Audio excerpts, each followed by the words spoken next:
Ben dan Medi langsung mengejar. Entah lari kemana tuh si Rin.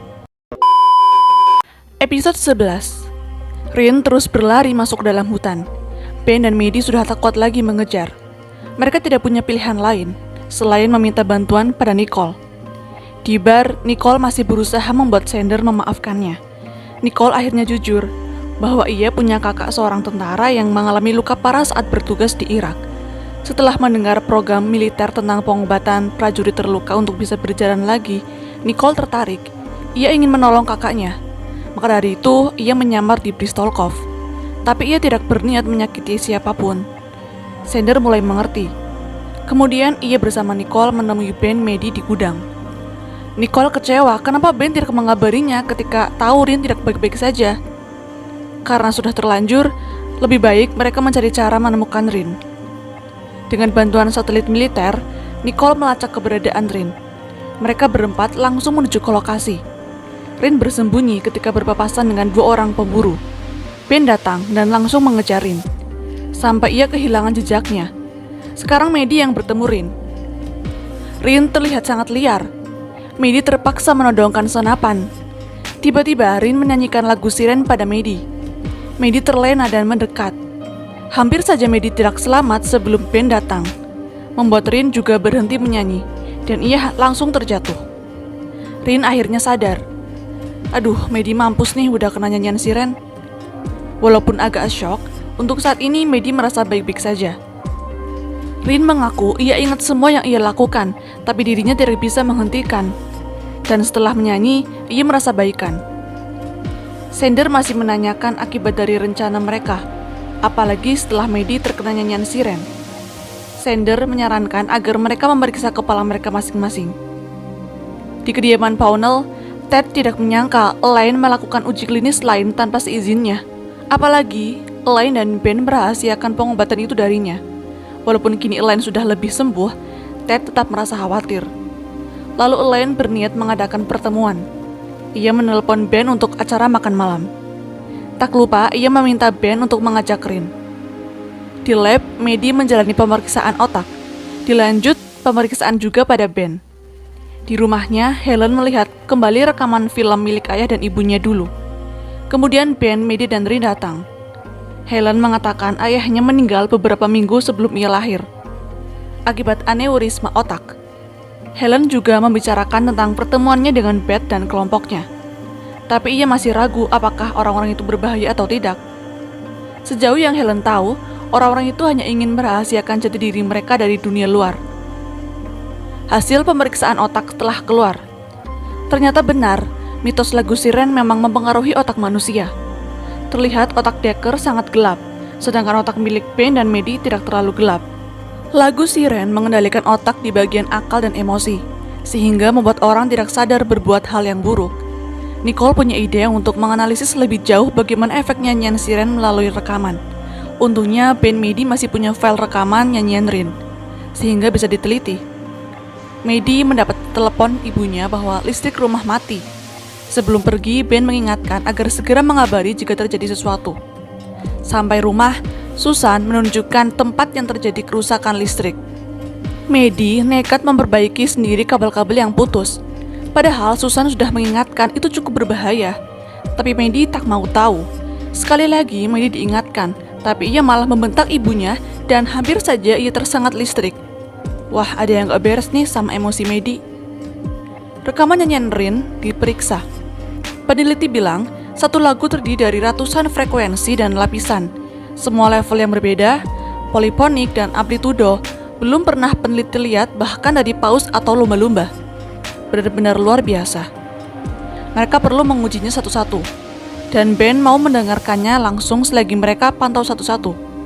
Entah itu aman atau tidak, Ben memang selalu nekat. Ben mulai mendengarkan lagu dengan volume yang cukup tinggi. Terlihatlah bagaimana kondisi otak Ben ketika lagu itu diperdengarkan. Lalu peneliti memutar frekuensi yang bisa diisolasi. Ben mulai muncul bayangan-bayangan ketika ia hampir tenggelam dan diserang Rin. Melihat reaksi Ben yang kesakitan, lagu berhenti diputar. Rin diajak Ben ke rumah orang tuanya. Sebelum itu, Ben mengingatkan agar Rin berpura-pura sebagai teman biasa saja. Helen juga sudah ada di sana. Elaine sangat senang bertemu Rin. Rin juga berkenalan dengan Ted. Lalu Ben mengobrol dengan ayahnya. Ted menunjukkan video rekaman yang dimiliki Glasgow Oil. Ada sosok seperti manusia yang berenang di dasar laut sekitar batang bor. Ben tahu itu Rin, tapi ia pura-pura menganggap itu tidak masuk akal karena tidak ada manusia yang bisa berenang sampai kedalaman 2000 kaki. Rin juga mengobrol dengan Elaine dan Helen. Bagaimana pertemuannya dengan Elaine dan membantunya menghilangkan rasa sakit. Maddie datang ke bar. Sikapnya kembali aneh. Ia terlihat sangat hiperaktif dan hampir saja mencium Sander. Maddie pun pulang. Dalam perjalanan, ketika ia ingin menyetel musik, lagu yang terdengar malah lagu nyanyian Siren. Ia menjadi tidak fokus, dan tiba-tiba di depan mobilnya muncul sosok Rin. Maddie sontak kaget. Setelah keluar dari mobil, sosok Rin sudah tidak ada. Saat Helen mengambil minum, tiba-tiba ia melihat sesuatu di halaman belakang rumah Ted. Ada sebuah sumur tua, persis seperti sumur yang ada di video lawas orang tuanya. Semua sudah berkumpul untuk makan malam. Maddie datang terlambat. Terlihat agak kacau. Ben mengkhawatirkannya. Sebagai tamu baru, Rin selalu ditanyai dari mana dia berasal. Namun ia bisa menjawab dengan cerdas bahwa ia dari Finlandia. Sedangkan Maddie masih mengambang-ambang pikirannya. Rin yang berada di sebelahnya seolah-olah menghipnotisnya agar tidak usah berbohong bahwa mereka saling suka. Lalu saat itu juga, Maddie mencium Rin dan Ben. Sontak semua orang terkejut dengan kelakuan Maddie. Maddie langsung tersadar apa yang ia lakukan. Ia langsung pamit pergi. Disusul Ben dan Rin. Setelah selesai makan malam, Helen mempertanyakan sumur tua yang ada di belakang rumah Ted. Bukankah di sebelahnya dulu ada pondok? Dan orang tua Helen dulu tinggal di situ. Ted berkata memang benar, dan pondok itu dulu terbakar. Ted hanya tahu sekilas lewat album keluarga. Helen curiga. Di rumah terapung, Maddie benar-benar menyesali perbuatannya. Efek nyanyian Siren benar-benar nyata. Mereka harus mencari solusi. Episode 12. Maddie melakukan wawancara dengan psikolog. Tapi wawancara itu sia-sia saja. Maddie selalu tidak fokus dan emosinya tidak stabil. Bahkan pada Ben, ia sudah lepas kendali. Rin ingin membantu Ben dan Maddie. Untuk sementara waktu, ia kembali ke laut. Helen sibuk mencari informasi tentang arsip tragedi keluarganya. Dan ditemukanlah artikel tentang kasus pembakaran pada pondok orang tuanya yang diduga pembunuhan. Lalu Helen membawa artikel itu pada Ted, menuduh keluarga Ted yang telah membunuh ayahnya. Ted pun tidak tahu jelas dengan kasus itu karena keluarganya bukan orang yang suka bercerita. Dalam berita itu juga tersangka tidak ditemukan dan motif kejahatan belum jelas. Bersama Ben, Maddie merasa baikan. Ia introspeksi diri, apa saja hal buruk yang tidak sadar ia lakukan. Tiba-tiba Rin datang membawa Eliza. Eliza dikenal sebagai penyembuh. Ben diminta memegang batu, lalu Eliza menaruh tangannya di kepala Ben. Ia mendengar nyanyian Siren di kepala Ben. Lalu dilanjut Maddie. Eliza terkejut, sepertinya ia tidak bisa membantu karena efek nyanyian itu terlalu kuat. Rin meminta Eliza untuk mencari cara lain. Kemudian Eliza memberitahu ada sebuah tempat di lautan di mana terdapat kumpulan suara yang disimpan yang dipercaya dapat menyembuhkan. Tapi tempat itu terlalu dalam. Manusia tidak bisa menjangkau ke sana. Nicole dan Sander mulai akrab kembali. Mereka bermain game dan minum bir bersama. Mereka juga berjanji untuk selalu jujur satu sama lain. Bersama Nicole, Ben meminta izin pada komandan untuk meminjam sumber daya angkatan laut untuk menyelidiki tempat yang dipercaya dapat menyembuhkan efek nyanyian Siren. Komandan tak begitu yakin. Haruskah ia meminjamkan peralatan penelitian yang harganya jutaan dolar kepada warga sipil seperti Ben? Nicole meyakinkan ini akan menjadi peluang untuk meneliti lebih jauh tentang lagu Siren. Ian bersama temannya menduga ada ikut campur dari pihak militer terkait tragedi serangan Glasgow Oil. Mereka menutup-nutupi tentang kenyataan adanya mermaid. Apalagi ditambah bukti rekaman itu. Tidak mungkin ada orang yang bisa menyelam sedalam itu. Ben, Maddie, dan Rin siap turun ke kedalaman 4.000 meter bawah laut, menggunakan kapal selam milik militer. Nicole yang akan memandu ekspedisi tersebut. Tak lupa mereka memasang kamera untuk mendokumentasikan perjalanan. Ben, Maddie, dan Rin siap turun. Rin takjub melihat laut dengan mata manusia. Ben selalu melapor pada Nicole. Kapal selam telah sampai di dasar laut. Rin menunjukkan tempatnya. Mendekati lokasi, Ben mematikan semua kamera. Nicole panik ketika kehilangan sinyal. Ben tidak ingin mereka tahu semuanya. Kapal berhenti. Tiba-tiba tanah di bawah mereka bergerak dan kapal jatuh masuk lebih dalam. Mereka kembali menyusuri. Sampailah pada tempat para mermaid tinggal. Tempat itu juga tempat kelahiran Rin. Kemudian muncul beberapa mermaid. Merasa cukup berbahaya, mereka segera ke tempat penyembuhan. Tempat tersebut agak jauh sampai menabrak banyak karang. Setelah sampai, mesin kapal tiba-tiba mati. Mereka ditarik masuk. Di dalam tempat tersebut, berbagai suara terdengar. Ben mulai merekam. Suara-suara itu sangat tua, berasal dari leluhur Rin.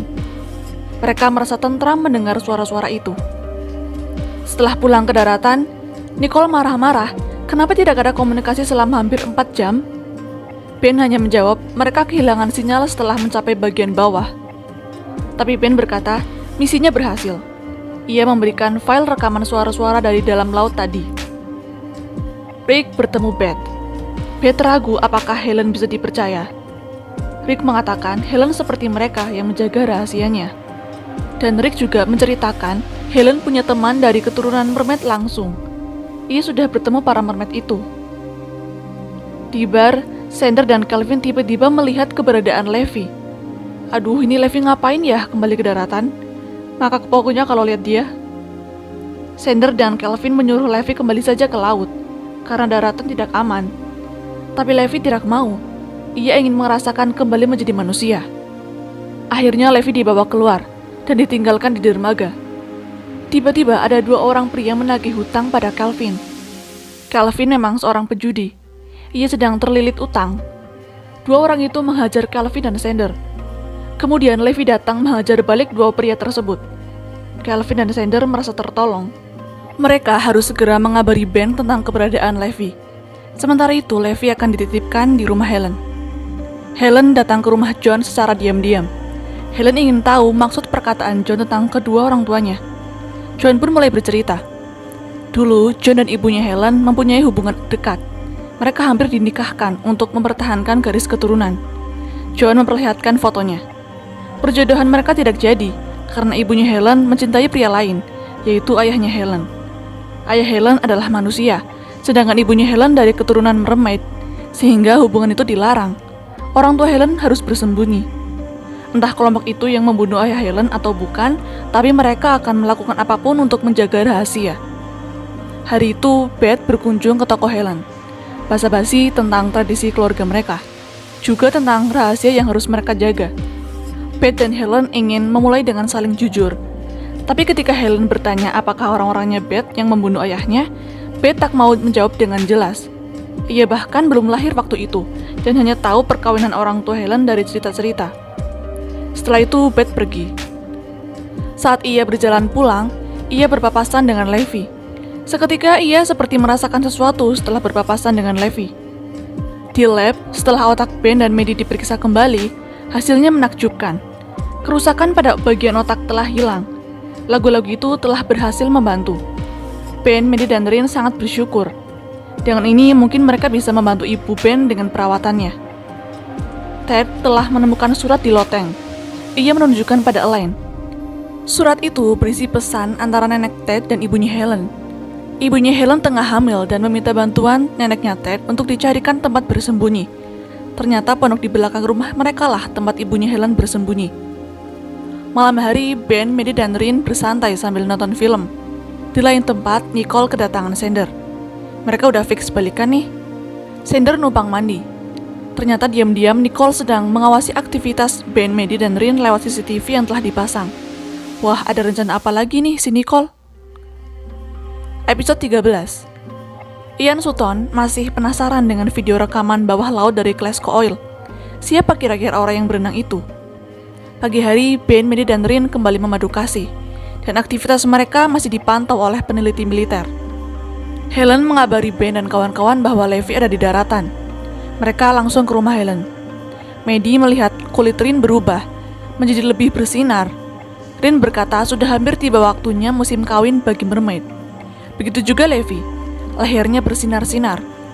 Tapi bukan sekarang waktunya untuk membuat anak, karena perempuanlah yang tahu kapan saat memilih pasangan.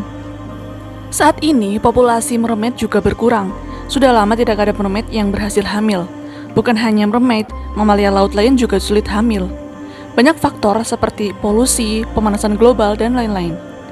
Ben punya ide untuk memeriksa tingkat kesuburan pada Rin dan Levi. Mereka diambil sampel darahnya untuk dicek ke lab. Ben tidak sengaja bertemu Ian. Ian memberitahu tentang rekaman Klesko Oil dan kecurigaannya mengenai campur tangan pihak militer. Ketika Maddie dan Rin lewat, Ian agak aneh ketika melihat Rin. Ia sedikit curiga. Helen kembali ke tempat John, tapi ternyata ia mendapat kabar buruk. John baru saja meninggal tadi malam. Kematiannya sangat tak terduga karena John mati saat masih tertidur. Dalam perjalanan, Ben bertanya apakah Levi dan Rin punya hubungan terikat. Levi menjawab mereka saling suka hanya saat musim kawin. Levi juga berkata mungkin Ben dan Rin bisa kawin dan membuat anak, tapi Ben tidak yakin karena tidak akan membantu spesies mermaid. Di lab, darah Rin diperiksa. Terdapat peningkatan kadar hormon estrogen dan progesteron. Selain itu, peneliti juga ingin melakukan MRI untuk mengecek kesehatan reproduksi Rin. Untungnya Rin bersedia. Di tokonya, Helen mengajari Levi bagaimana menjaga toko. Sementara itu, ia ke atas untuk menelepon Rick, mengatakan bahwa John telah meninggal, usai memberitahu bahwa orang-orang Beth kemungkinan yang telah membunuh ayahnya. Apakah kematian John juga bukan kebetulan? Di saat yang sama, Beth datang ke toko Helen. Yang menemuinya adalah Levi. Beth memberitahu kalau ia adalah keluarga Helen, berarti ia dan Levi juga berkeluarga. Beth juga memberitahu bahwa masih banyak orang yang seperti mereka. Beth pun mengajak Levi untuk bertemu orang-orangnya. Masih di telepon, Rick juga meminta maaf karena telah berkata pada Beth bahwa mermaid yang asli ada di daratan. Helen pun kecewa pada Rick. Ia lebih terkejut lagi ketika melihat Levi di bawah Beth. Ia berteriak namun sudah terlambat. Di lab, hasil MRI sistem reproduksi Rin sudah keluar. Secara struktur hampir mirip dengan mamalia laut lainnya. Hanya saja Rin mempunyai ovarium tunggal. Tapi sejauh ini reproduksinya sehat. Ben mendapat kabar bahwa Levi hilang di bawah Beth. Ben pun mengajak Rin untuk mencari. Rick dan Helen juga segera ke rumah Beth. Helen cukup cerdik mencari kunci rumah Beth, sehingga mereka bisa masuk ke dalam. Ada sebuah foto yang bertuliskan pertanian Caspen. Helen pernah melihat tempat itu di foto John. Malam hari, Ben dan Rin juga masuk ke rumah Beth. Dengan hati-hati mereka menuju ke ruang bawah tanah. Ada sebuah pintu yang tergembok. Dengan kekuatannya, Rin dengan mudah membuka gembok itu. Di ruang itu banyak peralatan yang berhubungan dengan mermaid. Tiba-tiba kulit Rin bersinar. Ben yang takjub mendekat. Lebih dekat lagi. Tapi Rin sadar, jika ia ingin kawin, ia harus menunggu waktu yang tepat bersama Levi. Duh, pupus deh harapan Ben. Kemudian Ben ditelepon Helen bahwa Helen dan Rick sudah sampai di peternakan Caspen. Ben dan Rin segera ke sana. Setelah masuk, Beth menemui Helen dan Rick. Helen menuntut Beth telah menculik Levi. Tapi Beth berkata Levi aman, karena ia adalah salah satu dari mereka. Mereka bertiga pun mengobrol secara pribadi. Beth menjelaskan bukan kelompoknya yang membunuh John apalagi ayahnya Helen. Beth sama sekali tidak tahu. Yang ia takutkan hanya ketika rahasia mereka terbongkar tentang jati diri mereka. Apalagi kalau negara tahu, mungkin mereka akan ditangkap. Bisa saja tragedi pembantaian Charles Pownell 150 tahun yang lalu terjadi lagi di masa sekarang. Helen tersenyum. Ia memberitahu sebenarnya mereka adalah keturunan Pownell. Mereka bertiga adalah keturunan dari bayi yang dilahirkan Charles bersama putri duyungnya. Beth benar-benar terkejut dan shock. Beth mengingatkan agar jangan mengatakan apapun tentang kenyataan tadi. Levi sudah bersama seorang wanita bernama Meredith. Tiba-tiba Rin dan Ben datang. Meredith langsung menundukkan kepala. Beth dan Brian juga datang. Setelah melihat Rin, mereka semua langsung menundukkan kepala. Mereka berkenalan. Rin meminta untuk membawa pulang Levi, tapi dicegat Beth. Beth dan kelompoknya sudah menunggu lama kedatangan mereka yang jarang datang ke darat. Beth juga mengajak Rin dan kawan-kawan bergabung dengan kelompoknya. Karena sudah seperti keluarga, Rin pun mau. Di lab, Maddie dipanggil komandan. Komandan sedang melihat bagaimana reaksi tikus ketika terpapar nyanyian lagu yang dibawa dari laut. Lalu ia membahas tentang tes kesuburan pada Rin. Entah itu berhubungan dengan populasi mermaid atau tidak, komandan berniat ingin membantu. Militer sudah pernah melakukan penelitian pada spesies yang hampir punah, yaitu badak putih di Afrika, menggunakan teknologi bayi tabung. Komandan berinisiatif menggunakan teknologi itu juga pada embrio mermaid. Lalu Maddie pulang. Di rumah terapung, ia merasa ada yang aneh. Ia sudah menyadari ternyata ada CCTV pengintai di sana. Ian Sutton menemui Sander dan Kelvin, membicarakan tentang tragedi Glasgow Oil, menanyakan kapal Sander yang ada di dekat lokasi kejadian waktu itu. Sander dan Kelvin pura-pura tidak tahu. Ian tahu mereka ada kaitannya dengan mermaid yang menyebabkan tragedi Glasgow Oil. Ian ingin membuat berita tanpa menyebutkan nama mereka. Masih di tempat Beth, semua orang berkumpul. Beth memperkenalkan Rin dan Levi yang merupakan keturunan murni mermaid. Semua orang langsung menundukkan kepala. Di pertemuan itu, tiba-tiba kulit Rin dan Levi bersinar. Ben langsung membawa mereka masuk. Rin dan Levi sudah siap untuk kawin, tapi tidak mungkin di tempat itu. Ben harus membawa mereka ke air. Namun tiba-tiba Brian mencegat. Ia sudah tahu kalau Ben keturunan Pownell yang telah membunuh jenis mereka. Semua orang terkejut mendengarnya. Ben membela diri. Ia tidak berniat menyakiti siapapun. Helen mengancam Beth. Bisa saja semua orang juga tahu kalau ia, Beth dan Rick keturunan Pownell juga. Beth pun menghentikan Brian dan membiarkan Ben pergi. Dalam perjalanan, Rin marah kepada Ben kenapa tidak menceritakan tentang keluarganya. Ben takut jika Rin berpikir ia seperti Charles, padahal tidak sama sekali. Tapi Ben mengaku ia memang salah. Setelah sampai, Rin dan Levi siap masuk ke air untuk kawin dan membuat banyak anak. Sebelum pulang, Maddie memberitahu Ben bahwa selama ini mereka sudah diawasi lewat CCTV. Meresahkan saja. Di akhir episode, Sander mengantarkan Ian ke makam Donna. Tapi mereka dikejutkan dengan kondisi makam Donna yang sudah terbongkar. Entah siapa yang membongkarnya.